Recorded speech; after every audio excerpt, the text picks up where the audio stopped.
नमस्कार दोस्तों, आप सभी का स्वागत है पैरानॉर्मल टेल्स में। तो जैसा कि आपको नाम से ही पता चल रहा है कि ये चैनल पैरानॉर्मल सुपरनैचुरल एक्टिविटीज़ से रिलेटेड जो स्टोरीज हैं उन पर बेस्ड है। और इसको बनाने का कोई मकसद ये नहीं है कि आप लोगों के अंदर कोई सुपरस्टिशन पैदा करना है। इट्स जस्ट लाइक आप इसे एक मज़े के लिए, थ्रिल के लिए ले सकते हैं। जिन लोगों पे ऐसा कुछ बीतता है उनके लिए डेफिनेटली बहुत हॉरिफिक एक्सपीरियंस होता है, पर हमारे लिए ये स्टोरीज़ ही हैं, तो आप इन्हें स्टोरीज़ की तरह ही इंजॉय कीजिए। तो आज मैं जो आपको स्टोरी सुनाने जा रही हूँ वो स्टोरी रूबल, संजीव और उनके बेटे गौरव की है, जिसकी उम्र 8 साल थी। ये स्टोरी 1983 की है और ये मुझे मेरी एक फ्रेंड के दादाजी ने सुनाई थी, जो कि संजीव के फादर के बहुत अच्छे फ्रेंड थे। और ये वेस्ट बंगाल में रहते थे ये लोग। तो अब हम स्टोरी शुरू करते हैं। संजीव वेस्ट बंगाल में गवर्नमेंट में एक बहुत अच्छी पोस्ट पर लगे हुए हैं और इनकी पोस्टिंग वेस्ट बंगाल में ही एक जगह पर आती है। मैं नाम डिस्क्लोज नहीं करूँगी। तो इनको ना वहाँ पे गवर्नमेंट की तरफ से बैंगलोर में मिलता है, जिस रैंक पे संजीव है। लेकिन इनको ना बैंगलोर मिलने में बहुत ज़्यादा प्रॉब्लम हो रही थी और संजीव चाह रहे थे कि जल्दी से जल्दी वो अपनी वाइफ रूबल और बेटे गौरव के साथ वहाँ पर शिफ्ट हों, जिससे कि गौरव के स्कूल वगैरह स्टार्ट हो सके। लेकिन पता नहीं क्यों क्या प्रॉब्लम थी कि उनको बैंगलोर अलॉट नहीं हो पा रहा था और वो बार बार रिक्वेस्ट कर रहे थे। उसके बाद भी उनको करीब 10-15 दिन हो गए थे वहाँ पे गेस्ट हाउस में रहते हुए, लेकिन फिर भी उनको बैंगलोर नहीं मिल पा रहा था। तो उन्होंने काफ़ी रिक्वेस्ट की और उन्हें पता भी चला कि वहाँ पे एक बैंगलोर ऐसा है जो कि खाली पड़ा हुआ है, पर उनको वो सीनियर्स की तरफ से क्यों नहीं अलॉट हो रहा उनको नहीं समझ में आ रहा था। फिर उन्होंने सुपर सीनियर्स के साथ रिक्वेस्ट की और ऐसे करते करते काफ़ी ऊपर तक की बात पहुँची, तो उनको फिर फाइनली वो बैंगलोर अलॉट हो गया। अब संजीव काफ़ी खुश थे और फाइनली गौरव और रूबल अब उनके साथ आके वहाँ रहने लगे। इन लोगों ने अपना घर वर शिफ्ट किया, अच्छे से रहना शुरू कर दिया। तो गौरव ने अपना स्कूल ज्वाइन किया और 1-1.5 महीना इन लोगों को यहाँ पे रहते रहते हो गया था। 1.5-2 महीने बाद गौरव के स्कूल की छुट्टियाँ पड़ी और ये मई का महीना था।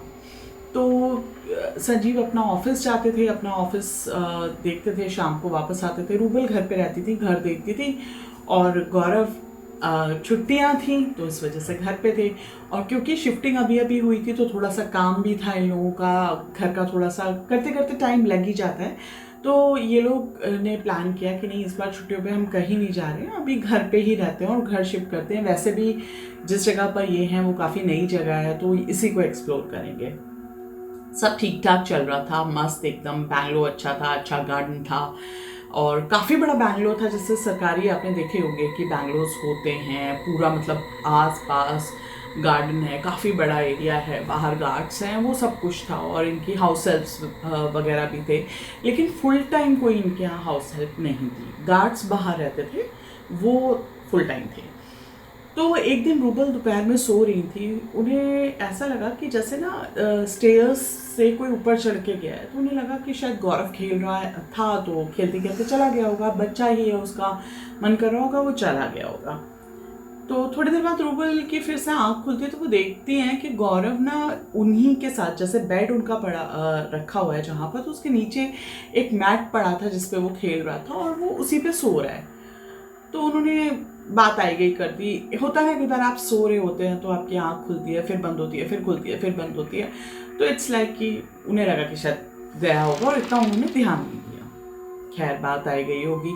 3-4 दिन बाद फिर वही कि दोपहर में रूबल सो रही हैं और उनको फिर से रियलाइज़ हुआ कि ऐसे मतलब जैसे थक थक थक थक थक तक आवाज़ आती है छत पे जाने की।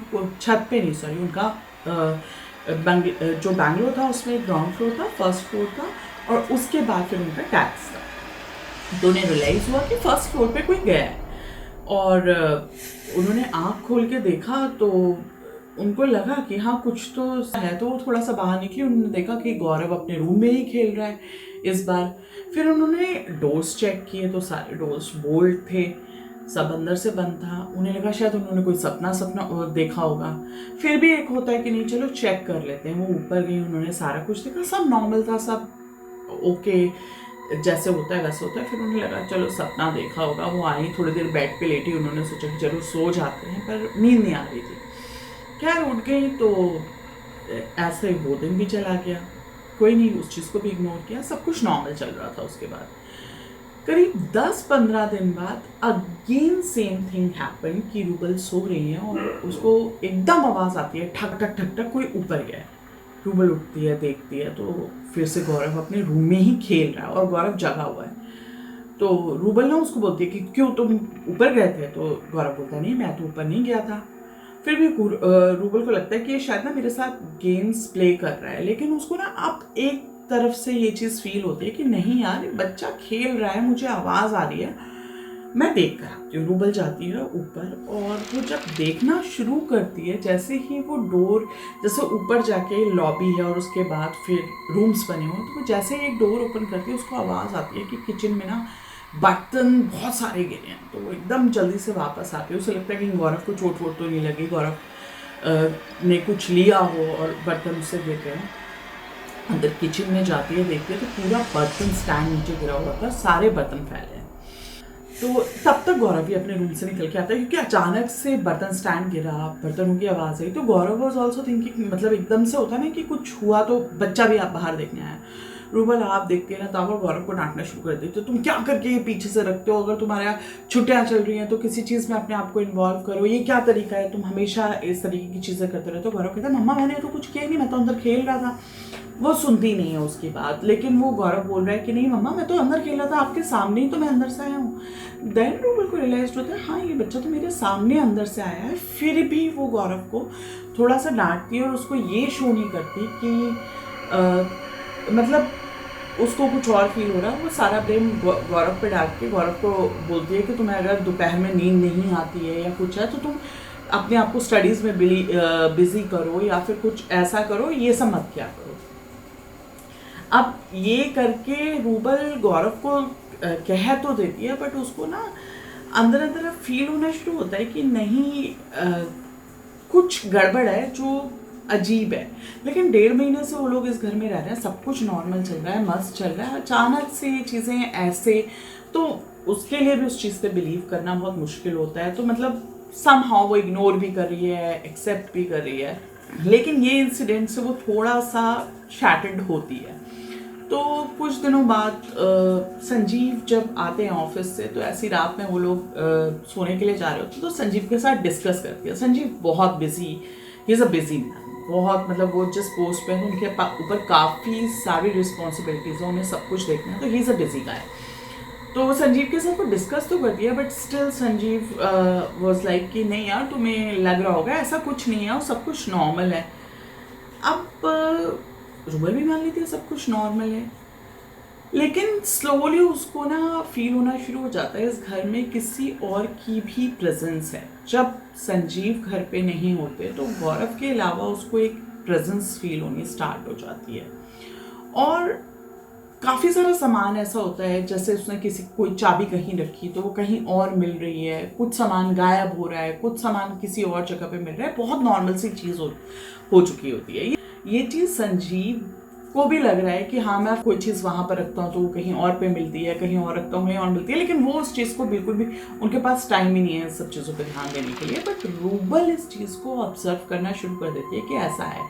अब वो डेलिब्रेटली चीज़ें रख के याद रखती है कि जैसे उसने किसी चेस्टर पे पर्स रख दिया या किसी जगह पर चाबी रख दी और उसको वो वहाँ ना मिल के कहीं और मिल रही है, या कोई चीज़ छोटी मोटी मिल ही नहीं रही है, उसको ये चीज़ रियलाइज़ हो जाती है कि बॉस यहाँ पे कुछ गड़बड़ चल रही है।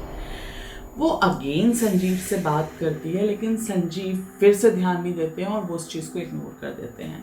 तो रूबल को लगता है कि I should talk to somebody. अब क्या है कि यहाँ पे ना बहुत बड़े बड़े बैंगलोर्स हैं और संजीव जिस पोस्ट पे हैं उनकी एक रेपुटेशन है, तो वो नेबर्स के साथ ये सब कुछ डिस्कस नहीं करना चाहती, और प्लस उनका इतना ज़्यादा आना जाना भी नहीं है नेबर्स के यहाँ।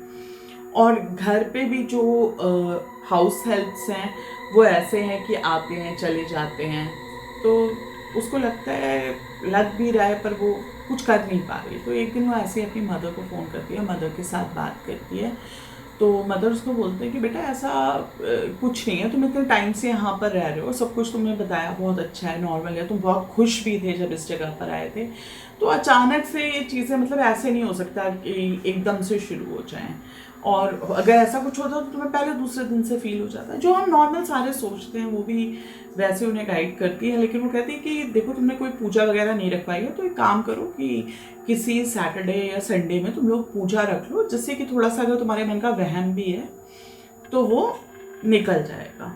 रूबल भी सोचते कि चलो ठीक है, कई बार होता है नेगेटिव एनर्जीज भी होती हैं, तो मैं ऐसा कर लेती हूँ।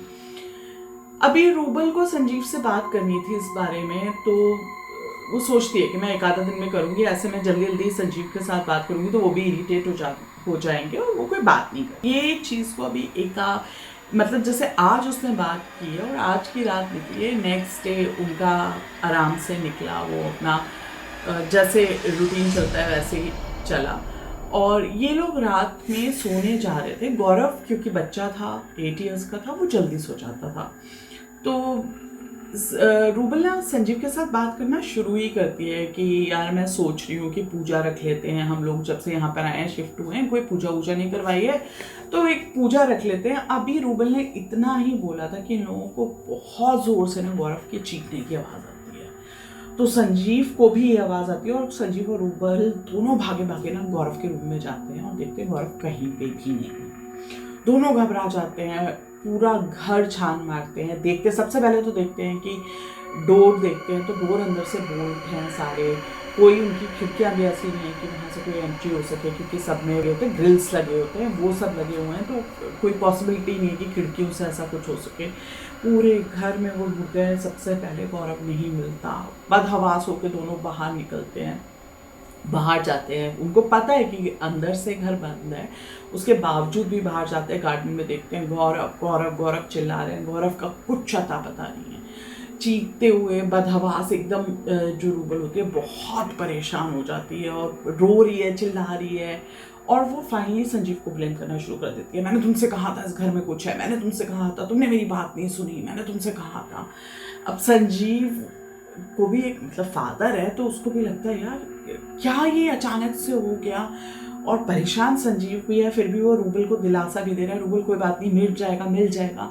और रूबल खुद सुला कर आई है गौरव को, तो कोई पॉसिबिलिटी नहीं है ऐसी कि गौरव कहीं चला जाए। तो जो गेट पे गार्ड्स होते हैं, 2 गार्ड्स होते हैं, उनमें से जो एक गार्ड है वो लेट 50s में है, तो भागे भागे आते हैं अंदर, कहते क्या हुआ सर क्या हुआ। तो रूबल बोलती है कि भैया और ऐसे ऐसे बच्चा, ऐसे आवाज़ आई है, और संजीव भी बताता है, तो कहता है कि सर वो कहीं पे भी नहीं है, अंदर ही है। कहते तुम्हारा दिमाग खराब हो गया, हमने सारा अंदर देख लिया, तुम्हें क्या लगता है हमने देखा नहीं होगा। कहते सर आप मेरे साथ चलो। तो गौरव बहुत मतलब पेशेंस लूज करके जल्दी जल्दी चल रहा है अंदर, लेकिन वो जो गार्ड है वो बहुत आराम आराम से धीरे धीरे, जैसे डॉग स्निफ करते करते जाता है ना, वैसे वो मतलब धीरे धीरे चल रहा है। और अच्छा, उन गार्ड के साथ एक चीज़ और थी कि वो जो गार्ड भैया थे उन्होंने काफ़ी सारे धागे होते हैं जैसे कि कलावे या कुछ इस तरीके काफ़ी थ्रेड्स बांधे हुए थे। जो उनका अपीयरेंस था उससे पता चलता था ये काफ़ी स्पिरिचुअल है, पूजा पाठ करने वाले हैं, तिलक लगाते थे, और उनके उससे पता चलता था कि हाँ ये काफ़ी पूजा पाठ करने वाला बंदा है। यहाँ पे रूबल बदहवास हो रही है और वो रूबल को बोलते हैं मैडम आप बाहर ही रहो, और वहाँ पे संजीव जा रहे हैं, गार्ड धीरे धीरे चल के जा रहे हैं, संजीव बोल भी रहे तो धीरे धीरे क्यों चल रही है, कहते सर मैं चल रहा हूँ, आप भरोसा रखो, गौरव भैया मिलेंगे, ऐसे करके बोलता है। और वो जाते हैं और गार्ड ना सीधे गौरव के रूम में जाता है, और वो रूम का ना ऐसे छोटा ही रूम है, इधर उधर देखते हैं, और फाइनली वहाँ पे एक अलमीरा होती है, वो अलमीरा खोलते हैं। जैसे ही गार्ड अलमीरा खोलता है, संजीव देखता है कि गौरव उस अलमीरा में अनकॉन्शियस पड़ा हुआ है। संजीव घबरा जाता है, गौरव को हिलाता है, उठाता है, गौरव अनकॉन्शियस है, पानी वानी छिड़कता है, गौरव अनकॉन्शियस है, गौरव को कोई होश नहीं है। वो उठा के उसको लेके फटाफट बाहर आता है, इधर रूबल चिल्लाते हुए गौरव गौरव गौरव, और ये लोग गाड़ी उठाते हैं। नाइट सूट पहना है, रूबल ने भी नाइट ड्रेस ही पहनी हुई है, मतलब उसी में ही वो हॉस्पिटल भागते हैं। ऑब्वियसली बच्चा है उनका, तो लगेगा। हॉस्पिटल लेके जाते हैं, वहाँ पे डॉक्टर अपना चेकअप वेकअप करते हैं। डॉक्टर कहते हैं सब कुछ नॉर्मल है, बच्चा शायद पैनिक हो गया, खेलते खेलते वो घबरा गया होगा, इसीलिए थोड़ा सा बेहोश हो गया, कोई दिक्कत नहीं है। अभी हमने इसको थोड़े से मेडिसिन वगैरह दे दिए हैं, इंजेक्शन्स दे दिए हैं, और अभी थोड़ी देर में इसको होश आ जाएगा। ये इंसिडेंट रात का है। सुबह 5 साढ़े 5 बजे गौरव को होश आ जाता है। अब गौरव को होश आता है और वो आंखें खोल के ऐसे एकदम ना, उसकी आंखें एकदम ऐसे बटन खुली हुई हैं, बिल्कुल ऐसे, और वो देख रहा है ऐसे, संजीव को देख रहा है, अपनी मदर को देख रहा है, सारी चीज़ों को ऐसे देख रहा है जैसे बहुत स्ट्रेंजली कुछ आप देखते हो। बोल कुछ नहीं रहा, उधर उधर बोलिए बेटा कैसे हो, ठीक हो, ऐसे गुस्से में घूर के रूबल को देख रहा है, पर बोल कुछ नहीं रहा। तो जूनियर डॉक्टर्स को वो इन्फॉर्म करते हैं, जो भी वहाँ पे डॉक्टर्स होते हैं। डॉक्टर आता है तो वो बोलता है कि कोई दिक्कत नहीं है सर, ऐसा कभी कभी हो जाता है, आप इनको रेस्ट करने दीजिए, पैनिक मत कीजिए, अभी हो जाएंगे नॉर्मल। गौरव अब ऐसे ही वो 1 2 3 घंटे तक वो जगा हुआ है, और ऐसे लगातार आंखें फाड़ फाड़ के कभी इधर देख रहा है, कभी उधर देख रहा है, बोल कुछ नहीं रहा। अच्छा, डॉक्टर ने इन लोगों को बोल दिया ज़्यादा उसको आप परेशान नहीं करना, तो ये भी ज़्यादा कुछ नहीं बोल रहे हैं, पर घबरा रहे हैं। रूबल को यहाँ पे ना डाउट होना शुरू हो गया कि कुछ गड़बड़ है, मेरा बच्चा ऐसा नहीं है, लेकिन संजीव इज ओके, कि उनको लग रहा है कि हाँ हो सकता है, कई बार प्रॉब्लम्स हो जाते हैं इस तरह। 9 बजे के करीब सुबह सीनियर डॉक्टर आते हैं, तो डॉक्टर आते हैं, उसको बोलते हैं, जैसे नॉर्मल बात करते हैं बच्चे से। गौरव उसको भी घूर घूर के देखता है, कोई जवाब नहीं देता। खैर, अब उसका ब्रेकफास्ट आता है। अच्छा, इस वक्त गौरव को कोई ड्रिप नहीं लगी हुई है, कुछ नहीं, गौरव बिल्कुल नॉर्मल है। तो जो सीनियर डॉक्टर होते हैं वो संजीव से कहते हैं कि हम इनको अभी 12 घंटे तक और ऑब्जर्वेशन में रखते हैं, और बच्चा आपका ठीक है, कोई प्रॉब्लम नहीं है, सारे टेस्ट हमने कर लिए हैं, सब कुछ नॉर्मल है, और आप इसको थोड़े मतलब 24 आवर्स टोटल जो ऑब्जर्वेशन टाइम है वो रहता है, तो आप इसको कल सुबह, क्योंकि रात में तो डिस्चार्ज होगा नहीं बच्चा, तो कल सुबह आप इसको डिस्चार्ज करवा लेना, बाकी आप लोग यहाँ पे रहना चाहो तो रह लो। संजीव और रूबल वहाँ पे रहते हैं, लेकिन बच्चा रिस्पॉन्स नहीं कर रहा है। इस चीज़ को लेके आप संजीव को भी परेशानी होती है, वो पूछता है डॉक्टर से, सीनियर डॉक्टर से। सीनियर डॉक्टर बोलता है कुछ नहीं, कई बार बच्चे पैनिक हो जाते हैं, शॉक में चले जाते हैं, हो जाएगा नॉर्मल। तो उसको अब ब्रेकफास्ट आता है गौरव का, तो ब्रेकफास्ट खाने के लिए बोलते हैं, गौरव ब्रेकफास्ट नहीं खाता। बहुत उसको बोला जाता है, डॉक्टर्स भी बोल रहे हैं, वो ना जवाब दे रहा है ना कुछ कर रहा है, बस आंखें फाड़ फाड़ के देख रहा है, पर ब्रेकफास्ट नहीं खा रहा। और जब उसको फोर्सफुली खिलाने की कोशिश की जा रही है तो वो अलग कर रहा है। कोई नहीं, ये सारा टाइम निकल जाता है, फिर गौरव थोड़ी देर सो जाता है, उठ जाता है, ऐसे ही चलता रहता है। दोपहर में लंच का टाइम होता है, लंच आता है, लंच का भी सेम हाल, गौरव लंच नहीं खा रहा है। तो शाम में डॉक्टर आते हैं फिर वापस से, तो सपर का जो टाइम होता है, तो डॉक्टर फिर उसको बोलते हैं कि बेटा देखो, तुम्हें खाना तो पड़ेगा, अगर तुम खाओगे नहीं तो तुम्हारी छुट्टी नहीं होगी, और अगर तुम खाओगे नहीं तो तुम्हें हमें ड्रिप भी लगानी पड़ेगी, हमें तुम्हें ड्रिप लगानी पड़ेगी। तो गौरव ना उसे घूर घूर के देखता है, तो अब डॉक्टर को लग रहा है बच्चा मतलब इतनी नॉर्मल सी चीज़ है, ऐसे क्यों कर रहा है। तो डॉक्टर थोड़ा स्ट्रिक्ट होता है, जैसे ही डॉक्टर थोड़ा स्ट्रिक्टनेस के साथ उससे बात करता है डांट के, गौरव उसको बोलता है तू ज़्यादा सियाना मत बन, मतलब उसका ये वर्ड होता है। अच्छा, गौरव जो है ये और रूबल है, ये लोग बंगालीज है, और ये जो लैंग्वेज बोल रहा है, ये प्रॉपर लैंग्वेज जो इसकी है वो बंगाल से नहीं है, और प्रॉपर हिंदी भी नहीं, मतलब एक गांव की हिंदी की भाषा में बात कर रहा है। तू ज़्यादा सियाना मत बन, मतलब शाना, मतलब कुछ इस तरीके का वर्ड यूज़ किया है। तो डॉक्टर और जो गुस्सा हो जाता है उसे, कि मतलब बच्चा ऊपर से बदतमीजी करे, तो उसको डांटता है। तो डॉक्टर को वो कुछ ऐसी चीज़ें बोल के इंसल्टेड करता है कि डॉक्टर बहुत एम्बेरस हो जाता है, और उसको यकीन नहीं होता है कि इस बच्चे को ये बातें कैसे पता है। कुछ देखिए, हम सभी की लाइफ में कुछ ना कुछ ऐसा रहा होता है जिस पास्ट में, कि जिन चीज़ों की वजह से हमें एम्बेरसमेंट फील होती है, और वो हमारा इतना प्राइवेट होता है कि हम उसको पब्लिकली डिस्कस नहीं करते। और ये 8 साल का बच्चा, उसको क्या पता कि डॉक्टर की लाइफ में क्या रहा है क्या नहीं, लेकिन वो कुछ चीज़ें उसको उसकी जो पर्सनल होती हैं वो ऐसे ही बोलता है, तो डॉक्टर को बहुत ही बुरा लगता है, और उसको भी बहुत स्ट्रेंज फील हो रहा है। लेकिन अब उसकी मेडिकल साइंस उसके आड़े आ रही है, तो वो उस चीज़ को एक्सेप्ट भी नहीं कर सकता कि नहीं ऐसा कुछ हो सकता है। डॉक्टर अपने कैबिन में चला जाता है, कोई रिस्पॉन्स नहीं करता, और वो संजीव को थोड़ी देर बाद बुलाता है वहाँ पे कैबिन में। तो डॉक्टर ना वो कुछ मेडिसिन दे देता है और कहता है आपका बेटा ना ठीक है और इसको कोई प्रॉब्लम नहीं है। वैसे हम सोच रहे थे कि इसको अंडर ऑब्जर्वेशन रखना है, लेकिन बच्चा शायद पैनिक कर गया तो वो घर जाना चाहता है और इसी वजह से वो उस तरह बिहेव कर रहा है। तो आप एक काम करो, आप इसको घर ले जाओ और अगर फिर भी ये कुछ कल वल में भी नहीं खाता है तो फिर हम इसको ना ड्रिप लगा देंगे, वही ऑप्शन है। अभी ये बच्चा आपका एकदम ठीक है। संजीव को क्लीन चिट मिली जाती है हॉस्पिटल से, तो भाई उसको डिस्चार्ज करा के ऑब्वियसली पेरेंट्स भी परेशान हो रहे हैं, घर ले जाते हैं बच्चे को। अब बच्चे को जब वो घर ले जाते हैं तो वो रूबल से बोलता है। अभी तक गौरव की जो आवाज़ है जिसमें वो बात कर रहा है वो थोड़ी भारी हो चुकी हुई है। वहाँ पे वो वियर्ड बिहेव कर रहा था, आवाज़ भारी वहाँ पे भी थी बट इस तरह नहीं है। अभी यहाँ पे इसको बड़ी डिफरेंट सी आवाज़ में सिर्फ एक सेंटेंस बोलता है, मैं मच्छी खाऊंगी। तो उनको बड़ा अजीब फील होता है, किस तरह बात कर रहा था। तो वो बोलते क्या बोला तुमने? तो कहता मैं मच्छी खाऊंगी। तो रूबल हंसने लगती है, मतलब कि ये लड़कियों की तरह क्यों बोल रहा है और आवाज़ भारी है। तो उसको लगता है कि ये ना कुछ प्रैंक फ्रूंक कर रहा है, लेकिन एक उसको डर लग रहा है कि ये सब नॉर्मल नहीं है। फिर भी वो कोशिश कर रही है सब कुछ नॉर्मल रहे। और वो ना, क्योंकि उसको भी पता है कि रात में जो हालत हुई थी उसकी वजह से संजीव भी बहुत परेशान थे, गौरव खुद बहुत परेशान है, वो भी परेशान है। तो वो सारे माहौल को लाइट करने की कोशिश करती है और उसके लिए सिर्फ ये इम्पोर्टेंट है कि उसका बच्चा कुछ खाना चाहता है। वो राइस बनाती है, सैलेड वैलेड काटती है, मच्छी बनाती है, 3 लोगों के लिए मच्छी बनाती है। तो अच्छे खासे बोल में मच्छी होती है और वो प्लान करती है कि हम सब साथ में बैठ के डिनर करेंगे। जैसे ही डिनर टेबल पे ये लोग बैठते हैं तो गौरव क्या करता है, जो मच्छी का जो पूरा बोल होता है वो उठा लेता है।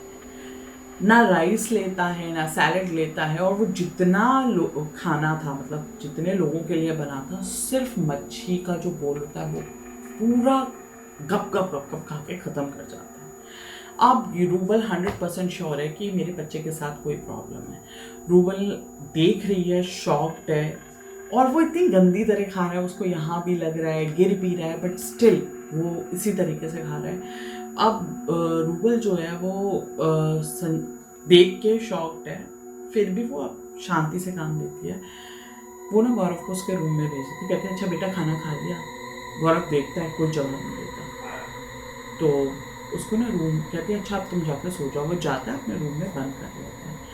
अब रूबल संजीव को बोलते हैं संजीव 100% कोई प्रॉब्लम है, कुछ तो ऐसा है जो ठीक नहीं है, मेरा बच्चा ऐसा नहीं है, ये वो।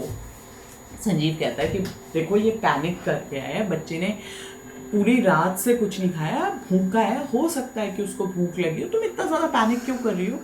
और रूबल तब भी नहीं मानती है, तो संजीव उसको इस बार डांट देता है।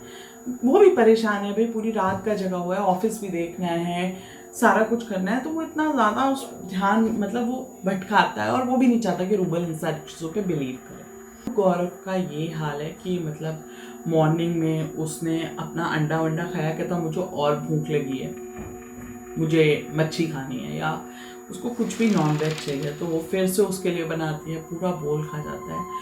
तो रूबल अब समझ गई है कि कुछ प्रॉब्लम है। वो बाहर आती है टहलते टहलते गार्डन में वो ना गार्ड उसको देख रहा होता है, उसकी नज़रें और गार्ड की नज़रें टकराती हैं। तो गार्ड उसके पास आता है और गार्ड ना कुछ बोलने ही वाला होता है, बस इतना बोलता है मैडम। जैसे वो मैडम बोलता है, रूबल पूरी तरह फक के रोना शुरू कर देती है। भैया प्लीज़ मेरी हेल्प करो, मुझे पता है कि मेरे बच्चे के साथ कुछ दिक्कत है, मुझे बताओ यहाँ पर क्या है, प्लीज़ मेरी हेल्प करो। गार्डनर रूबल को चुप कराता, कहता मैडम देखो आप मेरी बेटी की उम्र के हो, आप परेशान मत हो, लेकिन मैं आपको जो बता रहा हूँ आप भरोसा रखो कि भैया के साथ कुछ नहीं होगा, लेकिन आप भरोसा रखो और आप शांत होगी तभी आप सुन पाओगी। तो गार्ड बोलता है कि मैडम इस जो बैंगलो है, ये जो बंगला है, इसकी रेपुटेशन अच्छी नहीं है, मतलब इसके बारे में सारे ही लोग ये कहते हैं कि यहाँ पर जो भी फैमिलीज़ आती हैं वो 3-3.5 महीने से ज़्यादा इस जगह पर रुक नहीं पाती। कुछ ना कुछ ऐसा होता है कि ये फैमिलीज़ यहाँ पे रुकती नहीं हुई। ये बंगला पिछले 2 साल से खाली पड़ा हुआ था और जो अफसर थे वो इसको किसी को दे नहीं रहे थे। पता नहीं आप लोगों को ये बंगला कैसे मिल गया, पर अब तो ऊपर से भी ये बंगला मिलना, अलॉट होना बंद हो गया ऑफिसर्स को। तो रूबल कहती है कि आपको कुछ तो पता होगा। कहता है मैडम मुझे आए हुए यहाँ पे 3 साल हुए हैं, लेकिन मुझे ये तो नहीं पता कि यहाँ पर क्या है, क्या दिक्कत नहीं है, क्योंकि हमारी तो ड्यूटी लगती है तो हम यहाँ पर है। लेकिन जितना भी इसके बारे में पता है कि ये यहाँ पर ना कुछ ऊपरी चक्कर है, इतना बस मुझे पता है। लेकिन अगर आप चाहो तो मेरे एक जानकार है, मैं इनको जानता हूँ और वो काफ़ी सिद्ध पंडित हैं, तो मैं उनको बुला देता हूँ, हो सकता है वो आपकी कोई हेल्प करते हैं। तो रूबल कहती है मैं अपने बच्चे के लिए कुछ भी कर सकती हूँ, आप उनको बुलाओ प्लीज़। तो गार्ड कहता है ठीक है, मैं आज जाके बात करूँगा, जैसे भी रहता है मैं आपको बताता हूँ। तो रूबल जाके ना अब अंदर वही सब चलता रहता है। रात तक गौरव का ये हाल है कि गौरव जितने मील्स ले रहा है वो कम से कम 5-6 लोगों का खाना अकेले खा रहा है और सारा नॉनवेज खा रहा है, बाकी और कुछ नहीं है। जो नॉनवेज आता है वो सारा खा जाता है। रात में रूबल संजीव के साथ डिस्कस करती है। अब रूबल रो रही है, गिड़गिड़ा रही है, तो संजीव को भी उस पर तरस आता है। ऑब्वियसली वाइफ है उसकी, उसका बच्चा है, तो वो भी काफ़ी परेशान है। ऐसा नहीं है कि उसको परेशानी नहीं है। तो संजीव उसको बोलता है कि देखो ठीक है, मैं तुम्हारी सारी बातों के साथ अग्री करता हूँ कि हो सकता है ऐसा हो, लेकिन रूबल मैं जिस पोस्ट पे हूँ मेरे लिए मेरी रेपुटेशन बहुत मेहनत करती है, तो प्लीज़ मुझे इन सब चीज़ों से थोड़ा बाहर रखो। तो मैं जिसको बुलाना है, घर दिखाना है दिखाओ, लेकिन प्लीज़ मेरी सैनिटी का थोड़ा सा ख्याल रखना कि ये चीज़ कहीं तमाशा ना बन जाए, कहीं मैं तमाशा ना बन जाऊँ। तो रूबल कहती है ठीक है, मैं इन सारी चीज़ों का ध्यान रखूँगी। और नेक्स्ट डे वो गार्ड भैया को बोलते हैं कि भैया आप उनको बुला के लो। उधर गार्ड भैया भी बात कर चुके होते हैं पंडित जी से। तो कहते हैं ठीक है, मैं बुलाता हूँ। तो गार्ड भैया को वो छुट्टी रहती है, वो जाते हैं और फाइनली पंडित जी को लेकर आते हैं। पंडित जी उसके घर पे आते हैं दोपहर तक। तो पंडित जी जब घर के अंदर एंटर करते हैं तो उनको तभी समझ में आ जाता है, फील हो जाता है कि कुछ गड़बड़ है। रूबल थोड़ी सी रेस्टलेस हो रही होती है, तो वो उनको पूछती है पंडित जी क्या हुआ, क्या कुछ है। पंडित जी उसको ऐसे हाथ करके बोलते हैं, मतलब इशारा करते हैं कि तुम शांत रहो अभी। तो जब पंडित जी घर के अंदर आते हैं, वो देख रहे होते हैं उधर गौरव रेस्टलेस होना शुरू हो जाता है। तो वो उठता है और उठ के ना बाहर आता है चिल्लाता हुआ, और इस टाइम उसकी आवाज़ डबल भारी और बिल्कुल औरतों वाली आवाज़ है, बहुत भारी है। और वो चिल्ला के रूबल को बोलता है ये यहाँ क्यों आया है, क्यों लाई है तू उसको यहाँ, निकाल इसको यहाँ से। और मतलब बहुत रेस्टलेस हो रहा है, सामान फेंक रहा है, चीज़ें फेंक रहा है। तो रूबल बहुत मतलब एकदम से ना शॉक सी हो रही है। तो पंडित जी बोलते हैं उसको ना, गार्ड को धीरे से बोलते हैं कि इसको ना अंदर बंद कर दो। तो रूबल को बोलता है गार्ड कि भैया को ना अंदर बंद करने को बोल रहे हैं बाबा जी। कोई नहीं, वो रूबल कोई रिस्पॉन्स नहीं करती, मतलब उसका ये होता है कि ठीक है कर दो। और गार्ड उसको बहुत मुश्किल से, मतलब उसमें इतनी एनर्जीज है इस वक्त कि गार्ड उसको 8 साल के बच्चे को काबू नहीं कर पा रहा, फिर भी वो उसको उठा के अंदर कैसे भी करके बंद कर देता है। पंडित जी कुछ धागे निकालते हैं अपने बैग से और रूबल को देते हैं। कहते हैं जब मैं यहाँ से चला जाऊँ तो आप इसको ना मंदिर में ले जाना है कैसे भी करके, और इसको ना ये धागे वहाँ पे बांध देना। और इधर गौरव चिल्लाया जा रहा है जोर जोर से, दरवाज़ा पीटे जा रहा है, बाहर निकालो उसको, क्यों लाई है तो इसको यहाँ पर, और बहुत चिल्ला रहा है इसको निकाल, मैं इसको मार डालूंगी, और ये वो बिल्कुल औरतों की आवाज़ में बोल रहा है, जोर भारी आवाज़ में, और चिल्ला रहा है वो पूरी तरीके से। तो रूबल उधर पंडित जी को बोल रही है पंडित जी प्लीज़ आप ही ऐसा कर दीजिए, ये काबू नहीं आ रहा है। तो पंडित जी बोलते हैं कि बेटा इस वक्त ये मुझे अपने आसपास भी नहीं भटकने देगा, मेरे जाने के बाद ये थोड़ा शांत हो जाएगा, तो अब तुम ऐसा कर देना। पंडित जी रूबल को बताते हैं कि इसको किसी फीमेल आत्मा ने पजेस किया हुआ है, और इसके लिए ये जो अमावस्या है उसको पूजा रखनी है, और तभी वो बता पाएंगे कि यहाँ पर एक्चुअल जो प्रॉब्लम है वो क्या है। ये तो उनको समझ में आ गया कि पजेस्ड है बच्चा, वो भी किसी फीमेल के थ्रू पजेस्ड है, लेकिन उनको ये नहीं समझ में आ रहा है कि मतलब क्या है क्या, अभी उन्हें कुछ नहीं पता। वो उस पूजा के दौरान ही बता पाएंगे। तो अमावस्या पड़ रही है वो संडे को पड़ रही है, और पूजा का जो समय पंडित जी ने बताया शाम को 7 बजे के बाद का बताया है। तो अब पंडित जी वहाँ से बोल के चले जाते हैं और ये भी उसको रूबल को बताते हैं कि इस बच्चे को अमावस्या तक कोई प्रॉब्लम नहीं आएगी। ऐसा नहीं है कि ये पोजेशन इस पे से चला जाएगा या, लेकिन ये बच्चे को मतलब ये थोड़ा रिलैक्स्ड हो जाएगा, जैसा है उससे बेटर हो जाएगा। पंडित जी वहाँ से चले जाते हैं। जब पंडित जी चले जाते हैं तो गौरव मतलब जब आवाज़, जैसे गौरव के कमरे से बहुत दरवाजे पीटने की आवाज़ें आ रही हैं और ये सब हो रही है, सब शांत हो जाता है, एकदम शांत। तो रूबल जाती है तो देखती है दरवाज़ा, रूबल जाती है, गौरव का रूम ओपन करती है तो देखती है कि गौरव वहाँ साइड में ऐसे दोनों घुटनों के बीच में अपना सर डाल के बैठा हुआ है। कुछ नहीं बोलती वो गौरव को, कुछ नहीं बोलती है, देखती है, चली आती है। अब रूबल वेट कर रही है कि गौरव कब सोएगा, तो वो 2-3 बार उसको चेक करती है, बीच में देखती है, कभी वो चेयर पे बैठा है, कभी कहीं है, एंड फाइनली तीसरी चौथी बार में एक बार वो उससे अपने बेड पे सोता हुआ मिलता है। जैसे ही वो बेड पे सोता हुआ उसको मिलता है, वो जाती है गार्ड भैया के पास और उसको बोलती है कि भैया वो सो रहा है, अब उसको कमरे में लेके जाना है। धीरे से गार्ड जाता है गौरव के रूम में, जिससे कि कोई आहट ना हो, बहुत आराम से, और एकदम से गौरव को ग्रैब करता है और भागता हुआ पूजा रूम में ले जाता है। जब तक गौरव कुछ रिएक्ट कर पाता है, वो मतलब छुड़ाने की कोशिश करे, लेकिन तब तक वो उसको पूजा रूम में ले आता है और फाइनली रूबल बहुत जल्दी जल्दी उसको कलावे वगैरह बांध देती है। तो गौरव अभी घूर घूर कर देख रहा है और जैसे ही उसको कलावे और वो मतलब जो भी धागे हैं वो बांधे जाते हैं, तो गौरव ऐसे आंखें खुली हुई हैं और धीरे धीरे गौरव की आंखें बंद हो जाती हैं और वो मतलब सो जाता है। और वो उसको पता था रूबल को कि ऐसा ही कुछ होगा। गार्ड भैया उसको उठाते हैं और वापस उसके बेड पे लिटा देते हैं। रूबल संजीव से बात करती है इस बारे में, शाम को संजीव को सारा कुछ बताती है। अब संजीव के दिमाग में भी आता है, यार इतनी सारी चीज़ें हो रही हैं, पता नहीं क्या सही है क्या नहीं, डॉक्टर्स तो इसका कोई इलाज निकाल नहीं पा रहे हैं, वो कह रहे हैं सब कुछ ठीक है, लेकिन जो सब कुछ हो रहा है वो नॉर्मल नहीं है, उसे भी नहीं लग रहा है। लेकिन अब वो एक पोस्ट पे है तो उस चीज़ को लेके भी वो थोड़ा सा डाइसी है, और इधर बच्चे की भी बात है। तो रूबल कहती है कि यार किसी भी तरह बस तुम पूजा में मेरे साथ बैठ जाओ, मैं तुम्हें ज़्यादा कुछ करने के लिए नहीं बोल रही हूँ। तो बच्चे की बात है, संजीव फाइनली मान जाता है, कहता है ठीक है मैं पूजा में बैठूंगा। वैसे भी पूजा संडे को है, तो शाम को सब पूजा वूजा की तैयारी हो रही है। और गौरव इस ड्यूरेशन में जो 4-5 दिन का टाइम है, इस ड्यूरेशन में क्या है कि गौरव जो खाना पीना खा रहा है वो ठीक तरीके से खा रहा है। अब वो वैसे नहीं खा रहा है जैसे वो खा रहा था पिछले कुछ दिनों में, जैसा उसका था। वो बात अभी भी कम कर रहा है, अब वो गौरव की तरह ही बात कर रहा है लेकिन कम कर रहा है। लेकिन ना तो वो अब लड़की की आवाज़ निकाल रहा है, ना ही वो कोई फीमेल फेमिनाइन जेंडर की तरह बात कर रहा है, लेकिन वो बात ज़्यादा नहीं कर रहा। और मतलब अलग थलग सा बच्चा है, इस 5 दिनों में उसका ये रहा।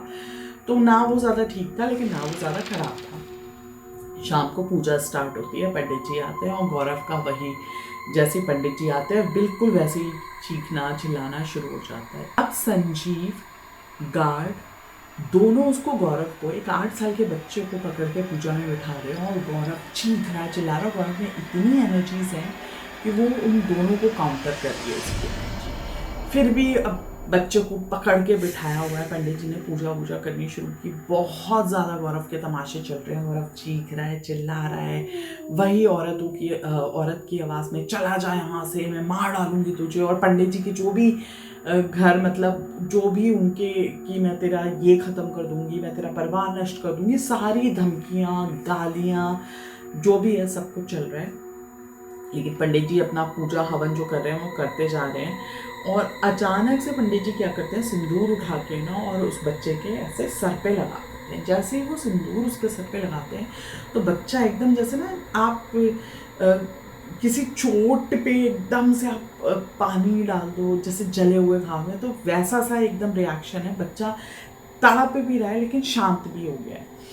तो अब ये है कि गौरव और गार्ड भैया को उसको बहुत जोर से एनर्जीज लगानी पड़ रही। बैठता है बच्चा, पकड़े अभी भी हुए हैं। तो पंडित जी उसको, बच्चे को पूछ रहे हैं आप कौन है तू? तो बच्चा जवाब देता है मैं बसंती हूँ। कुछ नहीं, मतलब पहली बार में बच्चा जवाब दे रहा है मैं बसंती। कहते क्या चाहती है तू, कहाँ से आई है? तो बच्चा जवाब देता है। अब बच्चा जवाब नहीं, बसंती जवाब देती है बच्चे के अंदर से। कहती है मैं इस घर में खाना बनाने का काम करती हूँ, मैं खाना बनाती हूँ। कहते नहीं ये लोग तो तुझे जानते नहीं। कहते नहीं मैं यहाँ खाना बनाती हूँ, क्या चाहती है? तो बसंती बोलती है कि इसके भाई ने मेरे साथ गलत काम किया। अब आप एक चीज़ देखिए कि संजीव का कोई भाई नहीं है, उनको खुद यहाँ आए हुए 1.5 महीना हुआ है। और बसंती बताती है कि मेरा पति यहाँ पर काम करता है और मैं यहाँ खाना बनाने का काम करती हूँ, और संजीव के भाई ने मेरे साथ गलत काम करने की कोशिश की है, जिसकी वजह से मैं सीढ़ियों से गिर गई और मेरा बच्चा मर गया। अब मैं इसके बच्चे को लेकर जाऊंगी। तो पंडित जी बोलते हैं उसको कि नहीं ये तेरा बच्चा नहीं है। तो कहते नहीं मैं इस बच्चे को लेके जाऊंगी। पंडित जी उसको बोलते हैं नहीं ये तेरा बच्चा नहीं है, और ये लोग वो नहीं है जो जिसने तेरे साथ गलत काम किया है। तो बसंती कहती है नहीं ये वही लोग हैं, वो अपना अड़ी हुई है। तो फिर उसके बाद ना जो संजीव है वो हाथ जोड़ के उसके आगे, मतलब लिटरली अभी तक सिर्फ और सिर्फ रूबल के साथ प्रॉब्लम, मतलब रूबल वो हो रही थी इमोशनल, संजीव इमोशनल हो रहा है, हाथ जोड़ के उसके आगे रो रहा है कि मैंने कुछ नहीं किया, हमें तो यहाँ आए हुए 1.5 महीना हुआ है। और वो गौरव चिल्ला रहा है, उसे आँख से चीख के मतलब आँख निकाल के देख रहा है, चीख रहा है। और फिर पंडित जी उसको बोलते हैं कि ये वो लोग नहीं हैं। तो फिर बसंती फिर से बोलती है यहाँ पे जो साहब रहते थे उसके भाई ने मेरे साथ गलत काम करने की कोशिश की, जिसकी उस टाइम बसंती 3 मंथ्स प्रेग्नेंट थी। तो वो स्टेयर्स से गिरी, जिसकी वजह से उसका मिसकैरेज हो गया और ऑन द स्पॉट बसंती की भी डेथ हो गई। और उस चीज़ को छुपाने के लिए उन्होंने क्या किया कि बसंती की जो डेड बॉडी थी उसको पास ही में जो कुआं था वहाँ पर डाल दिया। और क्योंकि वो एक बहुत बड़ी पोजीशन पे थे, तो उन्होंने उस चीज़ को दबाने के लिए नेक्स्ट डे, मतलब रातों रात ही लेबर बुला के उस कुएं को ना बंद करवा दिया उसको। और बसंती ये चीज़ खुद बता रही है कि इन्होंने ऐसा ऐसा मेरे साथ किया, और उसके बाद मेरे पति ने मुझे बहुत ढूंढा। बसंती का एक और बच्चा है जो 4-5 साल का है, वो भी बहुत तड़प रहा है, अपनी माँ को ढूंढा है, उसका पति उसको लेके ढूंढ रहा है। और बसंती ये सब कुछ देख रही है पर वो कम्युनिकेट नहीं कर पा रही। तो उसको बहुत लेट तक उसको इनफैक्ट जो वो जिस तरीके से गौरव बता रहा है ये सारा कुछ, तो उसको अभी भी फील हो रहा है कि वो अभी जिंदा और ये सब कुछ इन्हीं लोगों ने इसके साथ किया है। तो कुछ मतलब दोनों चीज़ें चल रही हैं कि वो अपनी स्टोरी भी बता रही है, वो ये भी बता रही है कि ये लोग बुरे हैं और उसकी नज़र में ये लोग बहुत बुरे हैं। तो पंडित जी हैं वो उसको समझा रहे हैं कि नहीं ऐसा कुछ भी नहीं है, ये लोग वो नहीं है। लेकिन बसंती मानने को तैयार नहीं है। वो कह रही है नहीं मैं इस बच्चे को लेकर जाऊँगी, ये मेरा बच्चा है और इन लोगों ने मेरे साथ बहुत गलत किया है।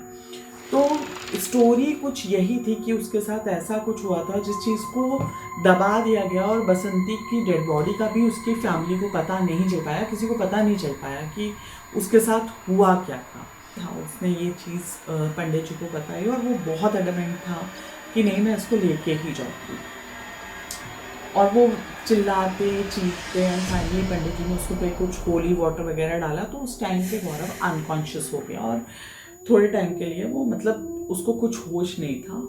और जैसे ही गौरव अनकॉन्शियस होता है पंडित जी उसको कुछ और सारे ताबीज़ बांधते हैं, धागे बांधते हैं, और इमीडिएटली संजीव को और उसको बोलते हैं, उसकी रूबल को, कि आप इसको इमीडिएटली काली मंदिर लेकर जाओ, इसका यहाँ पे इलाज नहीं हो सकता और आपके बच्चे के पास बहुत ज़्यादा टाइम नहीं है।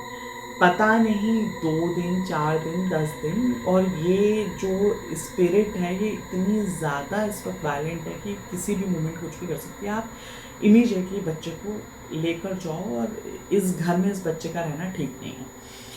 संजीव और रूबल इमीडिएटली वहाँ से निकलते हैं। संजीव अपने सीनियर को इन्फॉर्म कर देता है कि मेरे घर में कोई प्रॉब्लम आई हुई है, कोई इमरजेंसी हो, बच्चे को लेके काली मंदिर जाते हैं। इस बारे में नहीं बताते हैं क्या हुआ क्या नहीं, बस ये बोलता है कि इमरजेंसी आ गई है।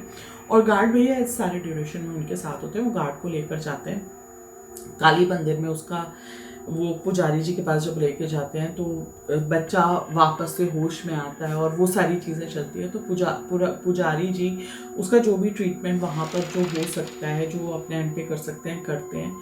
बच्चा थोड़ा सा नॉर्मल होता है और पुजारी जी भी काली मंदिर के संजीव और रूबल को बोलते हैं कि इस बच्चे को आप उस घर में अब मत लेकर जाना, या बच्चा उस घर से बाहर रहेगा सुरक्षित है, लेकिन अगर आप उस घर में लेकर गए तो मैं कुछ भी नहीं कर सकता। मतलब आप हम में से ये चीज़ उसको काउंटर नहीं कर सकता, वो आपके बच्चे को ले जाएगी। तो अब आप इस बच्चे को यहाँ से घर मत लेकर जाइए। आप खुद सोचिए कितना डिफ़िकल्ट सिचुएशन है पेरेंट्स के लिए। एक घर है आपका, कहाँ लेकर जाओगे आप अपने बच्चे को? कहाँ छोड़ कर जाओगे? आप कहाँ जाओगे? अगर आप शिफ्ट भी करोगे तो एटलीस्ट यू नीड टाइम। उनको कुछ समझ में नहीं आ रहा है, बच्चा अब ठीक है, बेहतर है, बस थोड़ा कमज़ोर फील कर रहा है और उसको कुछ नहीं पता इस ड्यूरेशन में जो भी कुछ हुआ है। He doesn't know anything. उसको ये भी नहीं पता कि रात में वो चीखा था, कैबिनेट में मिला, तो कुछ नहीं पता। बस उसको ये है कि मम्मा मैं यहाँ क्या कर रहा हूँ। तो रूबल अपने पेरेंट्स से इस ड्यूरेशन में बात करती है और वो गौरव को समझाती है कि बेटा तुम ना 2-4 दिन नाना नानी के पास रहोगे, मम्मी पापा को कोई बहुत अर्जेंट काम है और ऐसे ऐसे करके हम आ जाएंगे। कुछ नहीं बताती उसको। बच्चे को समझ ही नहीं आ रहा है कि मेरे पेरेंट्स को ऐसा क्या काम है, कभी बच्चे को छोड़ा नहीं। बच्चा रो रहा है, बहुत मना कर रहा है कि नहीं मैं नहीं रहूँगा नाना नानी के पास। कोई बैग नहीं है, सूटकेस नहीं है। जब भी ये लोग आउट ऑफ स्टेशन जाते थे तो बच्चे ने भी वो सारी चीज़ें देखी। इतना छोटा बच्चा भी नहीं कि उसको नहीं पता कि सामान के बिना आप कहीं रहते हो। अपने पेरेंट्स के पास गई है, बच्चे को वहाँ छोड़ा है, बच्चे को रोता हुआ छोड़ के सारा कुछ करके गौरव और रूबल वहाँ से निकले हैं। गौरव ने घर जाते ही अपना ऑफिस ज्वाइन किया। वहाँ पे जाके सीनियर्स को एप्लीकेशन डाली, मैं ये घर से मूव कर रहा हूँ। रीज़न उसने कुछ भी दिया कि मेरे को अब इस घर में नहीं रहना है। फाइनली उसने कोई रेंटेड अकोमोडेशन वहाँ पे लिया और उसके बाद वो लोग वहाँ पे शिफ्ट हुए। और उसने बहुत क्लियरली मेंशन किया हुआ था कि जब कोई और अपार्टमेंट वहाँ पे कोई और बैंगलोर खाली हो जाएगा तो मैं वहाँ शिफ्ट हो जाऊँगा, लेकिन मैं इस घर को खाली कर रहा हूँ। 2 दिन के अंदर अंदर उन लोगों ने वो पूरा घर खाली किया। कितना डिफ़िकल्ट रहा होगा आप सोचिए। अभी 1.5 महीना हुआ है, पूरी शिफ्टिंग भी ढंग से नहीं हो पाई है and they moved from that place. और जिस टाइम वो लोग वहाँ से मूव कर रहे थे तो जो लेबर थी, जो सामान उठा रही थी, मतलब 3-4 लेबर्स के साथ ये इंसिडेंट हुआ है कि उनको किसी ने धक्का मारा है, पुश किया है और कोई गिरा है, किसी को चोट लगी है, अच्छा खासा कांच का सामान टूटा है, उनकी कोई एक्सपेंसिव क्रॉकरी टूटी है और बहुत सारी चीज़ें ऐसी हुई जो बहुत ही मतलब पता चल रहा था कि हाँ थिंग्स आर नॉट गुड, वो ठीक नहीं है। लेकिन फिर भी उन्होंने जैसे तैसे करके 2 दिन के अंदर अंदर वो घर खाली किया। वो लोग रेंटेड अकोमोडेशन में जाके शिफ्ट हुए। फिर वहाँ से वो गौरव को लेकर आए नाना नानी के यहाँ से, और उसके बाद गौरव बिल्कुल ठीक ठाक रहा अपनी लाइफ में। उसको उस तरीके की कोई भी प्रॉब्लम नहीं आई। लेकिन वो जो बेंगलोर था उसके बाद वहाँ पे 1-2 फैमिलीज़ आई और उनके साथ भी कुछ ना कुछ प्रॉब्लम्स रहीं। तो फाइनली उस जगह को तोड़ के, वो बैंगलोर को वहाँ तोड़ के कुछ ऐसी चीज़ वहाँ पर बना दी गई है कि जिसपे कि पब्लिक जा सकती है। लेकिन पर्टिकुलर वो बैंगलोर उन्होंने वो डिमोलिश करके ख़त्म कर दिया उस जगह को। और गार्ड भैया के साथ भी काफ़ी टाइम तक इन लोगों की बातचीत होती रही थी। गार्ड भैया ने काफ़ी हेल्प की थी। तो ये स्टोरी थी रूबल, संजीव और गौरव की। मुझे प्लीज़ बताइएगा आपको कैसी लगी ये स्टोरी, और अगर आप इसी तरीके की स्टोरीज़ आगे सुनना चाहते हैं तो प्लीज़ मेरे चैनल को लाइक कीजिए, सब्सक्राइब कीजिए, शेयर कीजिए स्टोरी, और बेल आइकन प्रेस करना बिल्कुल मत भूलिए। अगर आप भी अपना कोई एक्सपीरियंस या कोई इस तरीके की स्टोरी शेयर करना चाहते हैं तो मेरा ईमेल आईडी है m.rstories@gmail.com। आप इस पर मुझे मेल कर सकते हैं। मैं डेफिनेटली आप लोगों की स्टोरी ज़रूर सुनाऊंगी। मुझे अपना फीडबैक दीजिए। तब तक के लिए नमस्कार।